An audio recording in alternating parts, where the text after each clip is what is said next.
अस्सलाम वालेकुम गाइस। आज थोड़ा देर से आई हूँ और टिकटॉक बना रही थी। तो आज जो है थोड़ा सा खाना बनाने की छुट्टी, कल का खाना बचा हुआ था, तो आज मैंने कहा वही चला लेते हैं। कल संडे है, कल कुछ अच्छा बनाऊँगी। तो वैसे एक बात मुझे समझ में नहीं आती कि ये जो मर्दों की है, संडे की छुट्टी होती है तो उन्हें तो भाई पूरा आराम चाहिए होता है, उन्हें बैठे बैठे खाना भी चाहिए होता है, और उन्हें आराम का दिन है, कुछ तंग ना करो। अगर उन्हें कुछ कहो तो बोले कि एक छुट्टी है वो भी हराम कर दी। और ख़वातीन का जो छुट्टी का दिन आता है तो उनका तो काम डबल ही हो जाता है।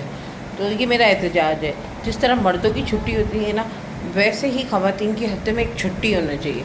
इस बारे में आपकी क्या राय है? मेरे कमेंट्स बॉक्स में ज़रूर लिखें कि ख़वातीन को हफ्ते में एक दिन खाना बनाने की छुट्टी होनी चाहिए कि नहीं होनी चाहिए। तो ये आप ज़रूर बताइएगा। तो मैं वेट करूँगी आपके कमेंट्स का।